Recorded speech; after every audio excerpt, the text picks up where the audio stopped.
Bismillahirrahmanirrahim. Innal hamdalillah nahmaduhu wa nasta'inuhu wa nastaghfiruh wa na'udzu billahi min shururi anfusina wa min sayyiati a'malina. Man yahdihillahu fala mudilla lahu wa man yudlilhu fala hadiya lahu. Asyhadu an la ilaha illallah wahdahu la syarika lahu wa asyhadu anna Muhammadan abdullahi wa rasulullah. Allahumma salli ala Muhammad wa ala alihi wa ashabihi wa man tabi'ahum bi ihsan ila yaumiddin. Amma ba'd. Kita lanjutkan materi kita. Qala al-Imam Muhammad At-Tamimi rahimahullahu taala, wa dalilul istighasati qauluhu ta'ala, A'udzu billahi minasy syaithanir rajim. Itastaghisuna rabbakum fastajaba lakum. Suratul Anfal fil ayah at-tasiyah. Dalil tentang ibadah istighasah, yaitu firman Allah, dan tatkala kalian meminta pertolongan kepada Rabb kalian, lalu Allah mengijabah buat kalian. Qala al-Imam Al-Utsaimin rahimahullahu ta'ala, al-istighasatu billahi azza wa jalla. Al-istighasatu talabul ghaus wa huwa al-inqadhu minas siddati wal halaki wa huwa aqsamun. Istighasah maknanya adalah meminta ghaus. Apa ghaus? Apa ghaus? Bantuan atau pertolongan. Apa maksudnya? Al-inqadhu minas siddati wal halak, agar dihilangkan kesulitan dan bencana. Dalam masalah ini, istighosah ada beberapa macam.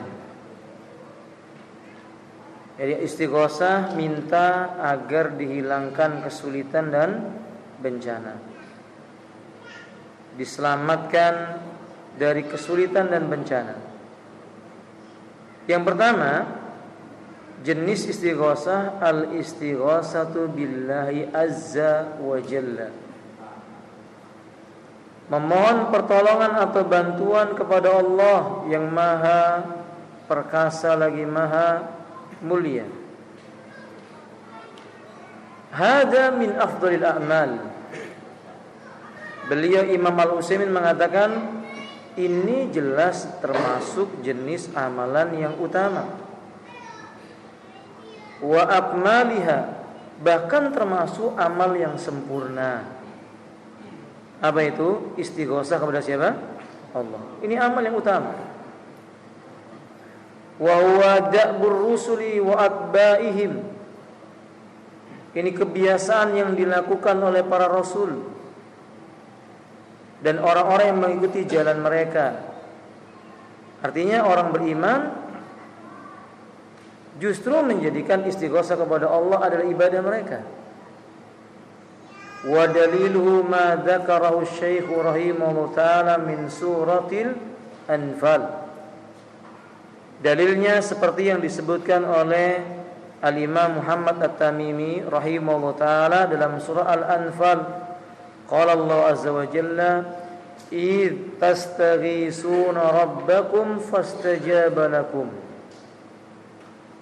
anni mumiddukum bi alfin minal malaikati murdifin. Dan tatkala kalian memohon kepada Rabb kalian, dan tatkala engkau memohon bantuan kepada Rabbmu, lalu Allah mengijabah untukmu. Ia berkata, aku menyediakan bantuan untuk kalian dengan 1000 pasukan dari malaikat murdifin yang turun berturut-turut. Kata beliau, ittastaghisu, tatkala kamu beristighosa. Jadi siapa yang beristighosa? Nabi. Kana dzalika fi ghazwati Badrin.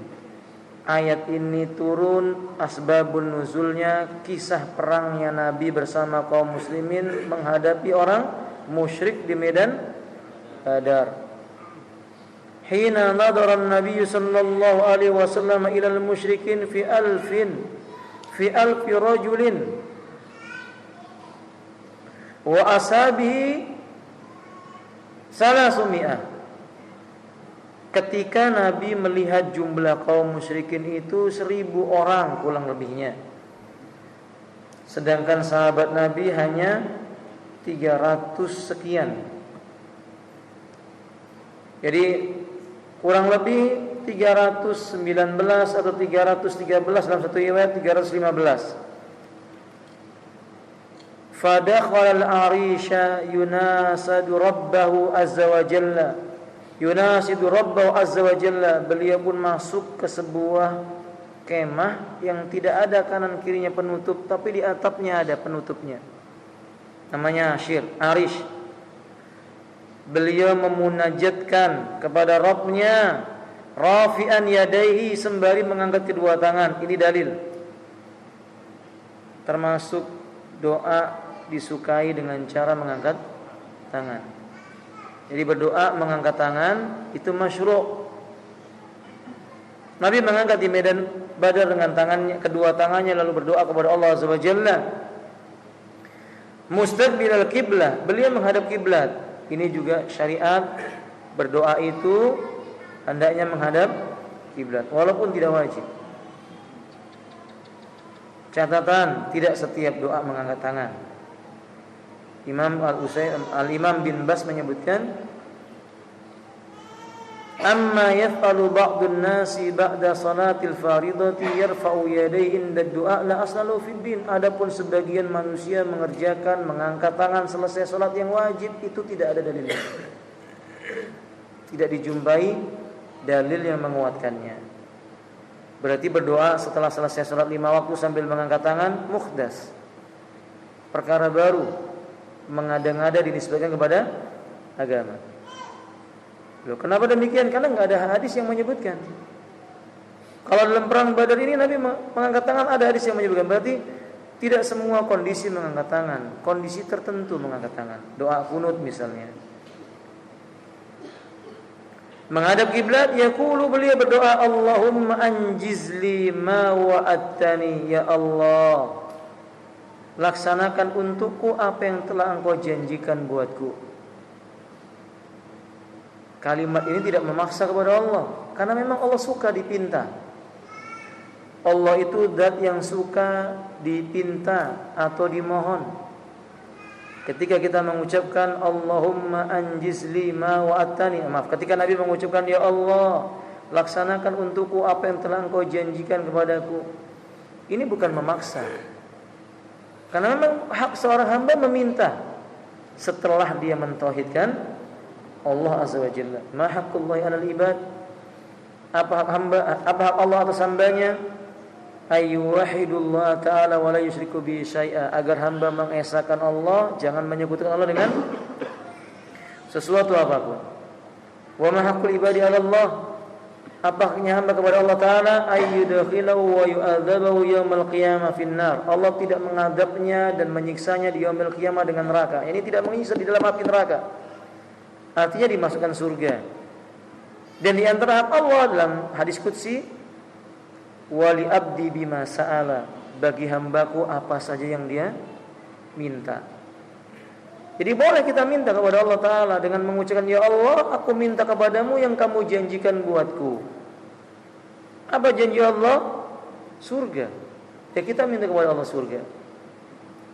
Apa janji Allah? Kemenangan. Innalil muttaqina mafaza. Allahumma intolika hadil isabah min ahlil Islam, ya Allah, jika Engkau binasakan sekelompok pasukan dari kalangan orang Islam ini, la tu'badu fil ardi, maka kalau orang Islam ini semua habis, kamu tidak akan disembah di muka bumi. Bukan berarti Allah butuh dengan manusia, tidak. Ini bentuk seorang hamba mengiba kepada siapa? Allah Ta'ala. Semakin mengiba kepada Allah, semakin baik. Makanya Imam Hasan berkata, "Wa ma zala yastaghisu bi rabbi rafi'an yadayhi hatta saqita ridauhu an mankibaihi." Terus menerus Nabi panjatkan istighosah kepada Rabbnya dengan mengangkat kedua tangannya sampai-sampai kerudung atau selendangnya jatuh dari pundaknya. Fa akhadha Abu Bakr radhiyallahu anhu ridaahu. Lalu Abu Bakar As-Siddiq lah yang mengambil selendangnya Nabi. Fa alqahu ala manqibai, dan beliau mengembalikan di atas pundaknya Nabi. Ini bukti kedekatan Abu Bakar kepada siapa? Rasul sallallahu alaihi wasallam. Summa tazama min wara'i wa qala ya Nabi Allah kafaka munasidatak. Kemudian ia berkata dari belakang Nabi, wahai Nabinya Allah, cukup permohonanmu kepada Rabbmu, cukup permintaanmu kepada Rabbmu. Fa innahu sayanjizu laka ma wa'adaka. Sungguh Allah akan memberikan, melaksanakan apa yang telah ia janjikan buatmu. Fa anzalallahu hadhil ayah. Maka Allah menurunkan surah Al-Anfal ayat berapa tadi? 9. Faedah dari penjelasan yang pertama ini, maka beristighosah, meminta bantuan kepada Allah Ta'ala, masyru'. Istighosah itu doa. Istighosah itu doa. Minta kepada Allah, berdoa kepada Allah, meminta bantuan kepada Allah. Ini disyariatkan. Jangan sampai kita meninggalkan hal ini. Sehingga ikhwan, kalau kita punya kesulitan, kita punya karbun, suatu kesusahan di dalam menempuh kehidupan dunia ini. Bahasa anak muda sekarang apa namanya, ikhwan? Ada apa? Galaunya. Galau ya, ikhwan ya? Iya atau tidak? Nah, maka dia minta bantuan sama Allah Ta'ala. Minta kepada Allah, ini syariatkan. Berdoa terus seperti Nabi, doa terus dan terus dan terus. Nabi saja minta kepada Rabbnya berulang-ulang. Mestinya kita juga demikian. Dan ini memberikan faedah kepada kita, janji Allah itu benar. Wa'dallahi haqq, la yukhlifullahu wa'dah, walakinna aksaran nas la ya'lamun. Dalam surah Ar-Rum Allah mengatakan janji Allah itu benar. Allah tidak akan menyelisih janjinya, tapi kebanyakan manusia yang tidak mengetahuinya. Ini istighosah yang pertama, istighosah kepada Allah yang Maha Perkasa lagi Maha Mulia. Asani, kedua, al-istighosatu bil amwati au bil ahya'i ghairil hadirin al-qadirin 'alal ighasati fahada syirkun. Meminta bantuan kepada si mati atau orang hidup tapi tidak ada di sisinya, lebih lagi tidak akan sanggup memberikan bantuan kepadanya, maka ini termasuk jenis istighosah yang syirik. Jadi minta bantuan dengan wali 9, sudah mati, sudah meninggal dunia. Istighosah dengan syekh yang sudah mati, kiai yang sudah mati dan selain-lainnya. Ustaz, dia wali Ustaz, buktinya ketika dibongkar, dipindahkan makamnya, jasadnya masih utuh. Sekalipun demikian keadaannya, gak mungkin si mati bisa menolong yang hidup, bisa membantu yang hidup. Buktinya dia gak bisa pindah kuburan sendiri. Bisa ikhwan? Orang mati bisa gak dia pindah kuburan sendiri? Dia gak bisa. Dia digali kuburannya, dipindahkan kuburannya ke tempat yang lainnya, dibantu sama yang masih hidup. Si mati itu butuh dengan yang hidup. Maka beristighosah kepada si mati syirik. Atau kepada orang yang hidup tapi gak ada di sampingnya. Jin mungkin hidup tapi dia gak ada di hadapannya, ghaib. Minta bantuan dengan Nyai Roro Kidul, setan betina ini, gak boleh. minta bantuan kepada penunggu gunung, jin maksudnya, enggak boleh. Atau minta bantuan kepada teman tapi tidak di hadapannya. Mungkin di pulau yang lain yang tidak bisa dihubungi, dia panggil-panggil namanya. Syirkun. Li'annahu la yaf'alu illa man ya'taqid anna lihaula'i tasarrufan hafiyan fil kauni fayaj'alu lahu mu'adhan min ar-rububiyyati. Karena sesungguhnya tidaklah seseorang mengerjakan perbuatan yang demikian itu melainkan orang yang akidahnya dia menyimpangkan sesuatu yang seharusnya menjadi haknya Allah Ta'ala tanpa dia sadari. Dan ini jelas memberikan sesuatu itu sifat-sifat rububiyah yang sebenarnya yang untuk Allah Ta'ala. Allah Subhanahu wa taala mengingatkan, "Amman yujibul muttarra idza da'a." Siapakah yang bisa memperkenankan permohonan doa dalam kesulitan seseorang ketika dia menyerunya? Wa yaksifu su', dan yang bisa menyingkap kesusahan. Wa yaj'alakum khulafa'al ardi, dan yang menjadikan bagi kalian, yang menjadikan kalian khalifah di muka bumi. A ilahumma Allah, apakah ada ilah bersama dengan Allah? Qalilan ma tadhakkarun, sedikit apa yang kalian ambil pelajarannya, itu mengingat. Yani ayat ini menjelaskan tidak mungkin ada yang bisa menyingkap kesusahan, tidak mungkin ada yang bisa menghilangkan kesulitan, menyingkap kesusahan, menjadikan seseorang berkuasa di muka bumi kecuali siapa? Allah. Allah tantang, ilahumma Allah, adakah ilah selain Allah? Jawabannya nggak ada. Tapi sedikit di antara manusia mau mengambil pelajaran. Sudah tahu tidak ada yang bisa memberikan ghaus kecuali Allah, tapi masih pula manusia beristighosah kepada selain Allah. As-salis, yang ketiga, al-istighosatu bil ahya'il alimina al-qadirina 'alal ighasati fa'ada jaizun kal isti'anati bihim. Meminta ghaus kepada orang hidup, orang alim, atau meminta sesuatu, meminta ghaus kepada sesuatu yang sanggup menolong dia makhluk hidup yang ada di sekitarnya. Dia bisa dimintai tolong, dimintai bantuan, sama seperti beristi'anah kepada orang yang masih hidup dan sanggup melakukan memberikan auna, pertolongan. Seperti kisah Musa, Allah menyebutkan fastaghasahu alladhi min syi'atihi 'ala alladhi min 'aduwwihi fawakazahu Musa faqada 'alaihi. Coba terjemahkan ikhwan. Maka orang yang dari golongannya meminta pertolongan kepadanya untuk mengalahkan orang yang dari musuhnya, lalu Musa meninjunya dan matilah musuh itu. Iya.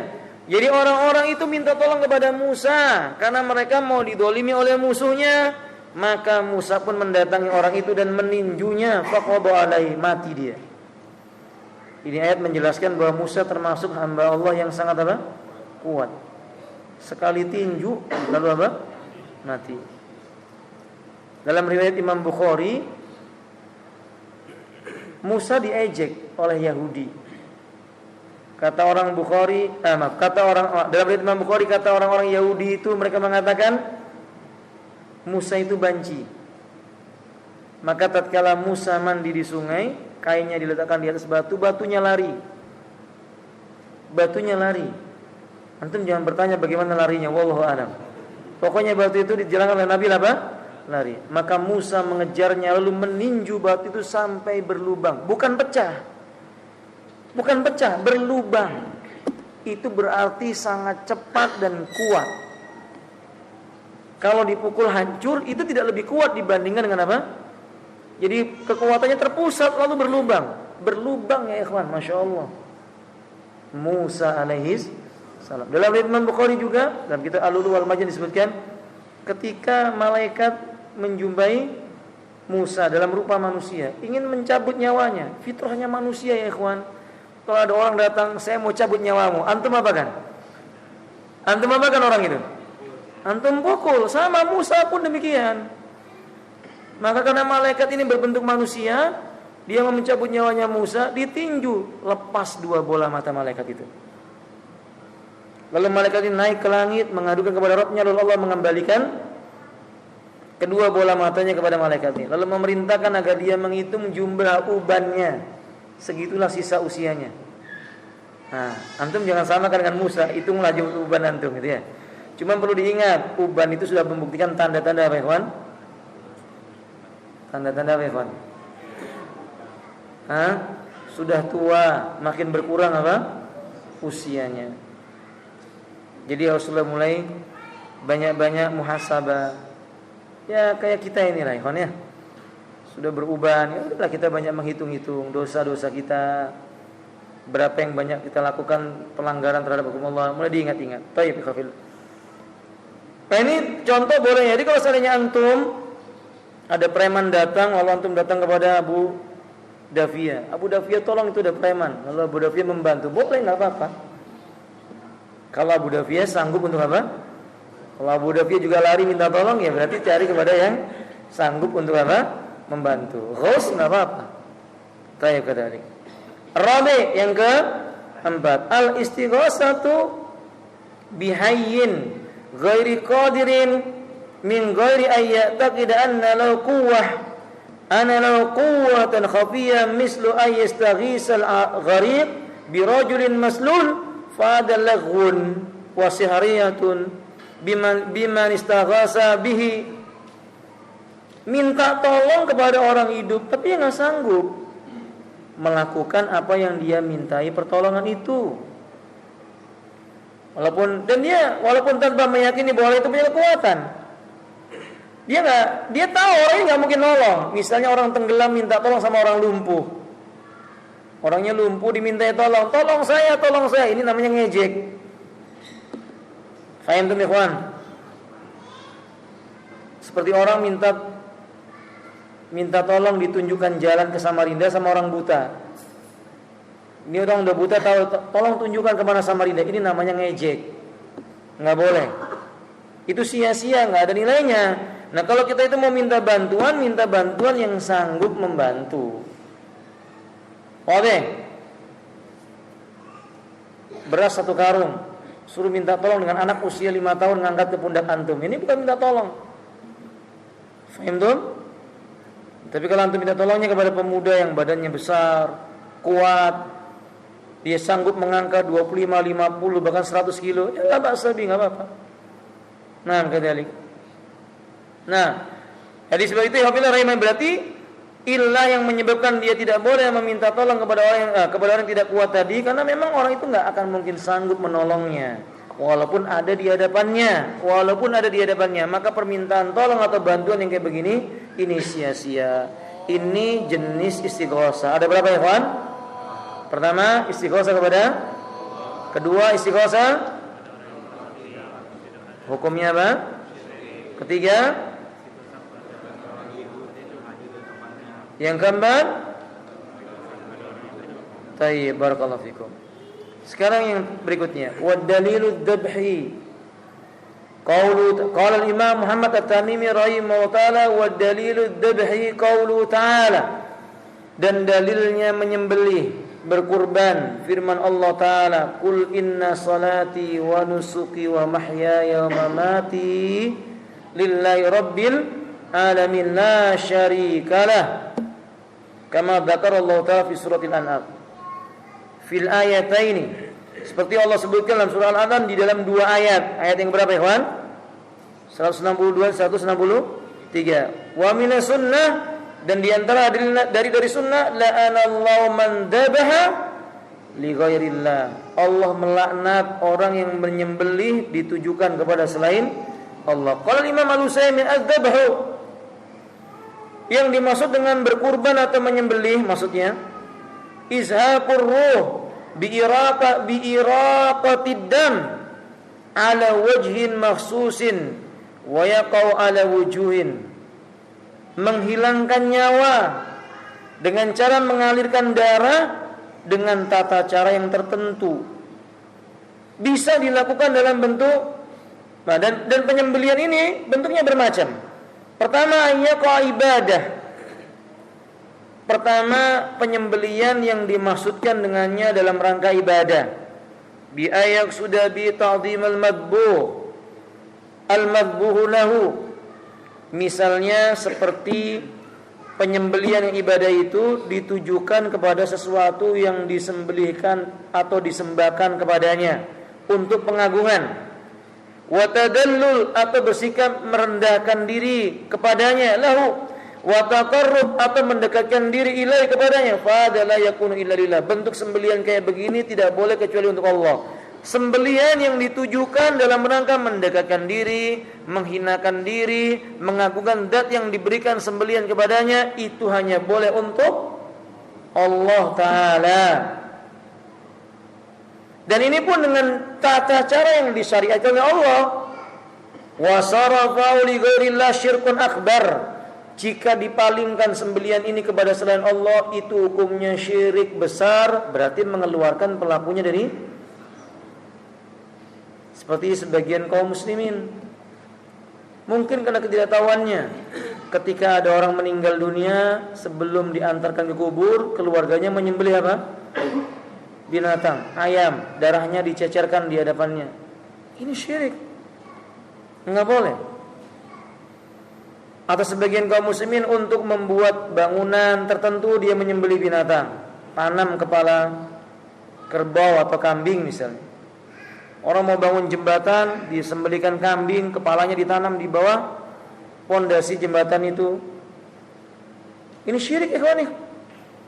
Ini syirik hukumnya. Nggak ada kaitannya dengan kekuatan jembatan itu, nggak ada. Apa hubungannya kepala kerbau dengan apa?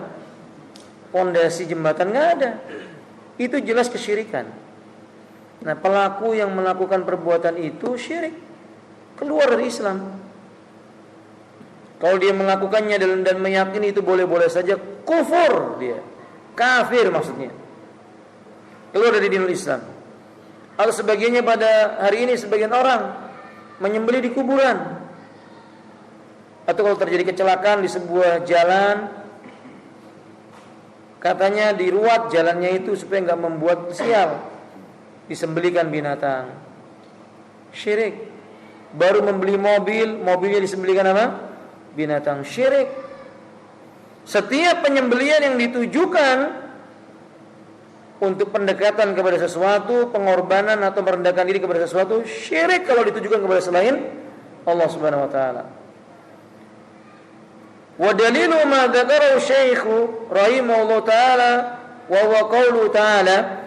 Dalilnya adalah apa yang disebutkan oleh Syekh Muhammad At-Tamimi rahimahullah taala dalam firman Allah Azza wa Jalla surah Al-An'am ayat yang ke-162 dan 163. Apa Allah katakan? Qul inna salati, katakanlah sungguh salatku, wa nusuki dan sembelihanku, kurbanku, wa mahyaya hidup yang kujalani, wa mamati kematian yang akan kujumpai, lillahi rabbil alamin, semuanya kupersembahkan untuk Allah, Rabb yang menguasai alam semesta. La syarika lahu, tidak ada sekutu bagi Allah. Ayat ini menjelaskan menyembelih lillah, hanya untuk Allah, la li ghairillah. Enggak boleh kepada selain Allah. Ini jenis sembelihan yang pertama. Yang kedua, ayyaqa ikraman lidhaif, bentuk sembelihan dalam rangka memuliakan tamu. Awalimatan lil urusi, awalimatan li ursin, atau walimatul urus, au nahwi dzalik, atau yang semisal untuk itu. Fada ma'murun bi imma wujuban aw istihbaban, maka menyembelih untuk tamu hidangannya, acara walimatul urus atau yang lainnya, ini dianjurkan dalam syariat. Boleh jadi wajib, boleh jadi sunnah. Qala alaihi salatu wasalam, man kana yu'minu billahi wal yawmil akhir falyukrim dhaifahu. Kata Nabi sallallahu alaihi wasallam dalam riwayat yang dikeluarkan Imam Bukhari, Barang siapa beriman kepada Allah dan hari kiamat, hendaklah dia memuliakan tamunya. Ini nasihat Nabi, ikhwan. Jadi antum jangan tanggung-tanggung kalau ada tamu. Sembelihkan kambing. Kalau ada kambing, kalau nggak ada apa? Ayam. Ya kalau nggak ada, beli untuk tamunya. Jangan disembunyikan. Tamu datang disembunyikan. Oh, jangan. Nah, ya kecuali antum lupa, ingat-ingat baru mau pulang, ya suruh duduk dulu kemudian makan dulu. Dulu orang-orang sampai sekarang pun demikian orang-orang Arab. Ibrahim itu ketika datang tamu, padahal yang datang malaikat. Ibrahim nggak tahu ketika itu yang datang apa? Malaikat. Beliau perintahkan istrinya menyembelih kambing, disuguhkan. Ya malaikat tidak makan dan minum karena memang malaikat tidak butuh dengan apa? Makan dan minum dia. Dia tidak bersyahwat terhadap makan dan minuman. Nah, tapi yang kita ambil faedah, Ibrahim langsung memerintahkan istrinya nyembelih apa, Ikhwan? Kambing. Kalau kita kadang nunggu tamunya ngomong, jangan repot-repot. Kalau tamunya udah ngomong jangan repot-repot, lapang gitu, alhamdulillah. Nah, jangan demikian ikhwanillah ya. Jadi usahakan muliakan apa? Muliakan tamunya, keluarkan apa yang mampu kita keluarkan. Dan ini dalil ini menunjukkan boleh menyembelih binatang dalam rangka memuliakan siapa? Wa qaulu sallallahu li Abdurrahman ibn Auf. Nabi pernah berkata kepada Abdurrahman ibn Auf, kama akhrajul Bukhari fi kitabil buyu, aulim walau bisyat. Laksanakan walimah walaupun dengan seekor kambing. Jadi kalau walimah, jadi dari sini menunjukkan walimatul urus hukumnya apa? Walimatul urus hukumnya apa? Wajib bagi yang berakad nikah. Bikin walimatul urus kalau akad nikah. Nah, kadalik.